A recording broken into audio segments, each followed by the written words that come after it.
Time for sound design. In this video, the third in a series, I'm gonna use a different approach how to get beyond the 4-bar or 8-bar loop when you make electronic music. So a common problem that I have faced, and I know many people face when they make electronic music in a DAW like Ableton or with a MIDI sequencer, is you get that nice pattern that's 1, 2, 4, 8 bars long, but then it's difficult to create a B part that changes, that keeps the track interesting, but still kind of relates to the first part. In the first video on this topic, I used an approach where I use the exact same sounds, they just play different things. In the second video, I added only one sound and I used the same sounds from the A part, or at least some of them. And I created a chord change. So A part was certain chords and then B parts are different chords. But now in this video, the third approach is the most risky one, but also potentially most rewarding. And that is that I'm going to create a B part that is completely new. So I'm not going to use any of the sounds that I already used. I'm going to start with new sounds.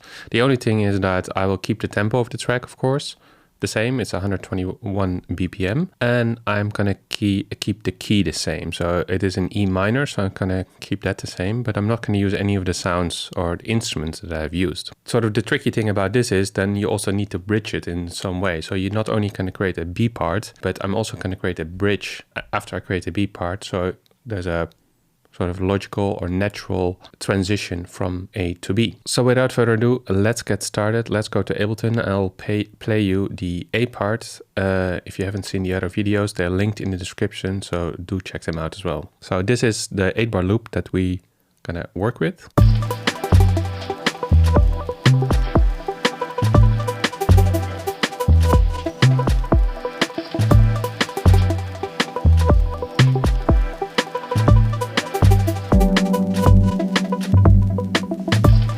So what I'm gonna do is I'm gonna put the marker for the B part here, and then which means there is gonna be at least a 2-bar transition, or could also be four bars, call it bridge. That bridges the A and the B part, but that's for later. So let's start with the B part. I'm gonna put all these MIDI clips, they're empty, here. I'm thinking the first thing to do is create some chords, and I'm gonna use the Numa plugin. I'm thinking electric piano. The EP Mark I. The Fender Rhodes, basically. It's nice and mellow. I use the scale functionality here in Ableton, E minor. Let's quickly draw in some chords just to get an idea of what it could be. Let's put it on 4 bars. So I'm thinking, what if we do a classic E minor, A minor, D.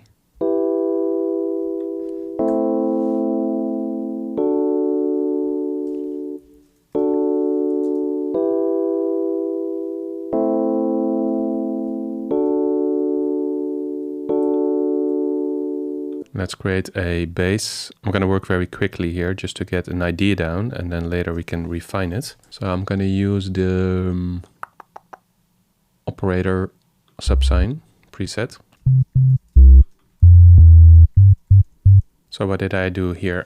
E minor, A minor, D over 4 bars.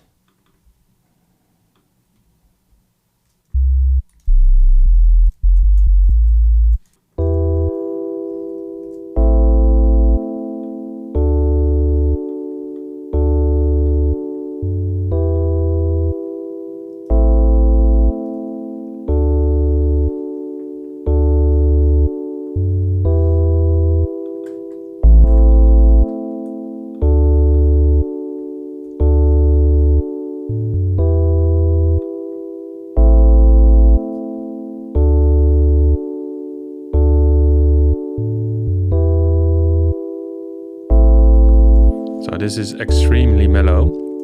One of the things I like to do is to make the electric piano a bit less mellow. So I'm gonna add some effects, maybe a pedal.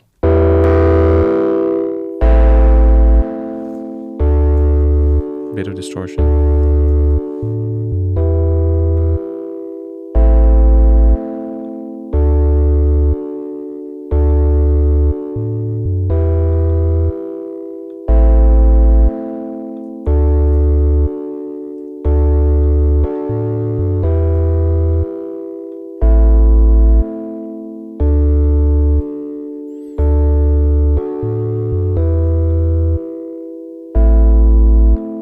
Let's create more variation in the chords.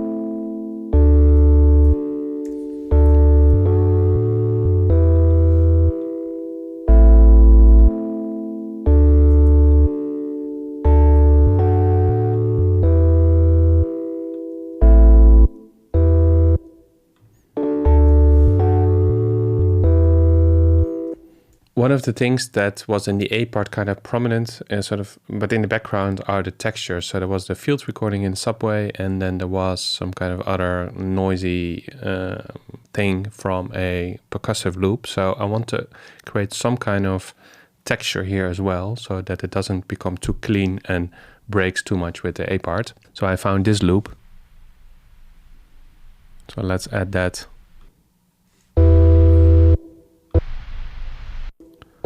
So I need some EQ because there's a lot of low and rumble, but maybe if we loop this underneath.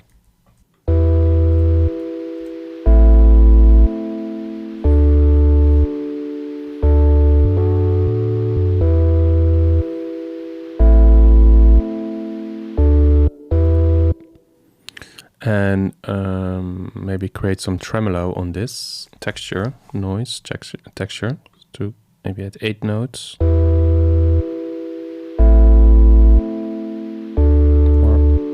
At a random number, 5/16, and then create an auto pan on the actual electric piano.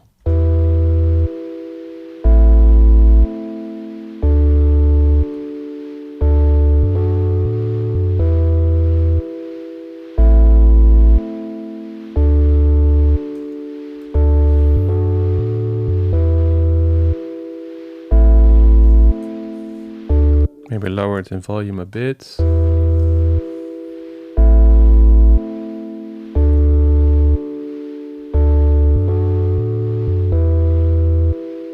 Then the drums in the first part are very simple. So I'm thinking for the drums, maybe we can use the classic CR78 Roland drum kit and then put some effects on it. So I'm going to use the core kit from Ableton. Let's create a basic pattern.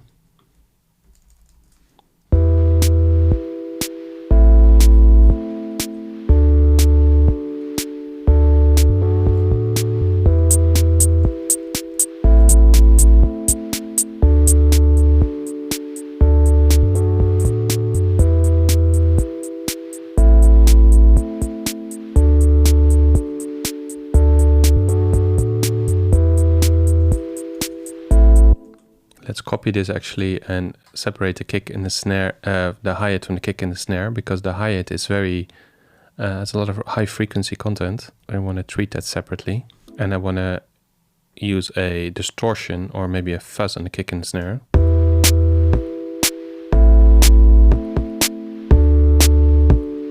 But then the snare is too loud, so.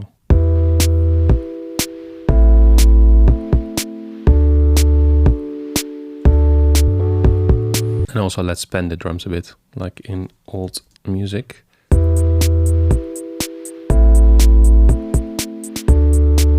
Okay, so far we have chords, we have a bass line, we have a kick, a snare and a hi-hat and some kind of textural noise loop at the background. So I think if we look at the A part, one of the things that's missing here is some kind of top line melody. Since we use the drift synthesizer in the A part, I'm going to use the drift synthesizer in the B part, so there's maybe some kind of similarity to the sound, even though it's going to play different things. Maybe even arpeggiator, I'm not sure. Let's see what I can come up with. I'm loading up a drift synthesizer, and let's actually copy the chords to the drift synthesizer track, so we have some idea of what the chords are playing. And then for now, let's mute the drums and the texture and even the bass line.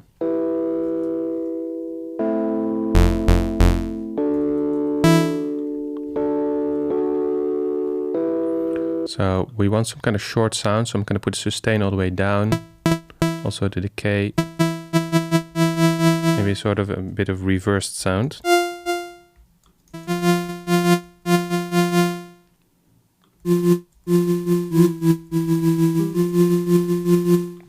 low cut. Let's put down some notes, maybe on the fifth of the chord.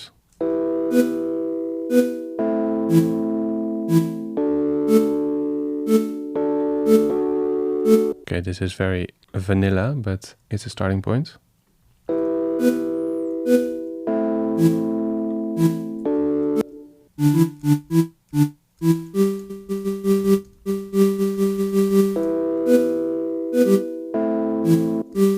Let's put some delay on this to create a bit more stereo spread.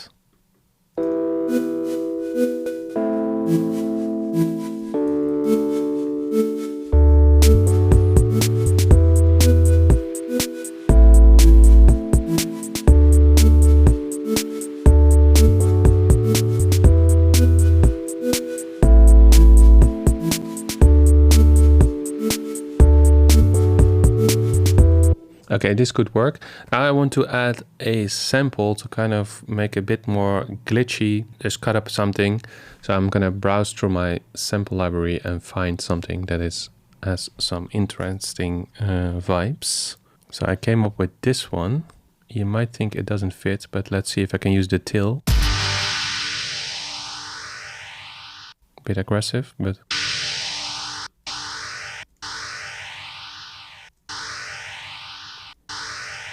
And then if I put a very big filter delay on this.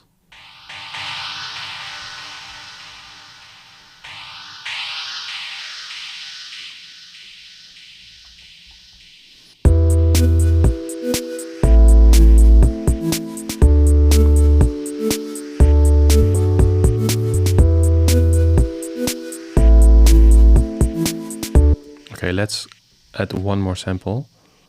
Something a bit different. So let's add some tape noise. So let's just cut up a little bit of the tape noise and add it to some parts, maybe here. Low cut again. So let's do it like this.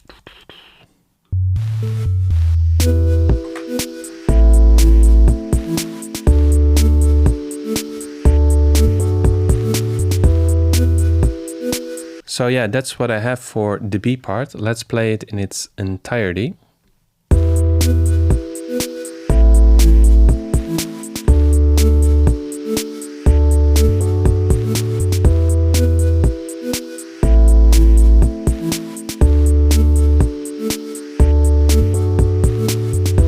Having created a completely new B part, I want to merge the A in the B part. I put in 2 bars, but maybe 4 bars is better because they're 8-bar loops, so it's okay to have 4 bars, to take 4 bars the time to basically transform or to bridge those 2 parts. Yeah, let's just dive in and see how difficult or easy it is to do this. Let's add another 2 bars.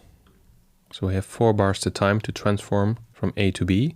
Let's think a little bit of what I want to do. So I want to basically, I don't want to completely like crossfade, but I want to introduce some of the new elements already. And I want to strip down what the A part is about. So the drift sound is one that I probably gonna leave, but I might take one of the textures. What about the chords maybe?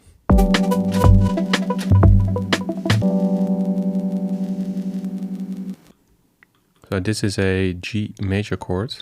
So maybe if I somehow can blend between this piano chord and this electric piano, what I do is some kind of stutter.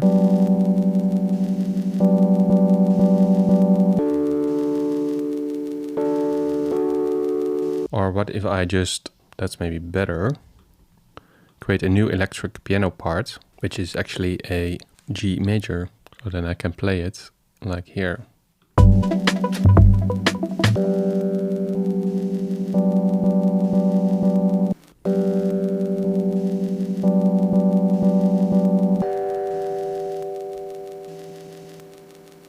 So I can introduce the electric piano part by playing the chords from the previous part, basically. Let's do another chord like this.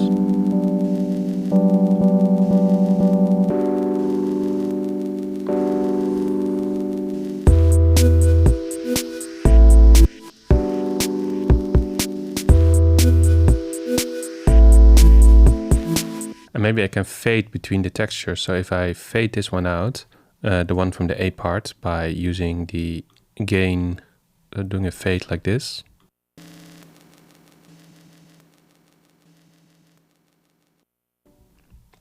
And then fading in the texture from part 2. By creating an automation of the gain. Let's see how that works. So if I only play the 2 textures.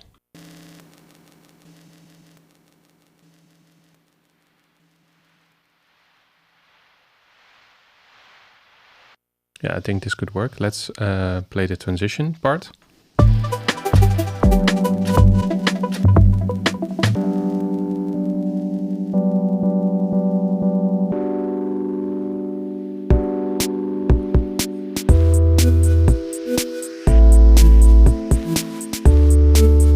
I'm not so sure about the drums coming in that early. One thing is I want to copy this tape sound. Maybe this one as well. Maybe copy the drift notes as well, but not all of them. Okay, so this could work. Let's play the entire thing now from A, the bridge, and B to see how well it blends and if we need to do some more work.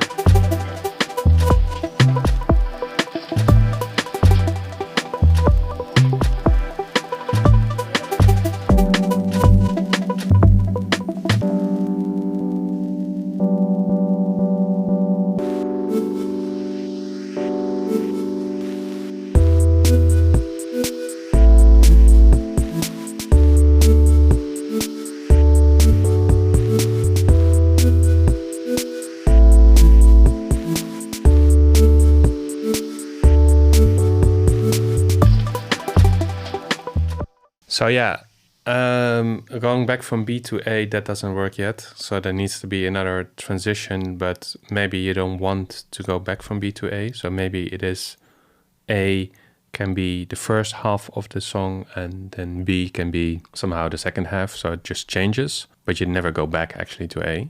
This is kind of like what I said, a risky approach, because I mean, for this example, I didn't use any of the sounds from A. Normally, I would use some of the sounds of A to get already a bit more of a blend. I think if you would use actually the drums from part A in part B, then already you get much more sort of similarities.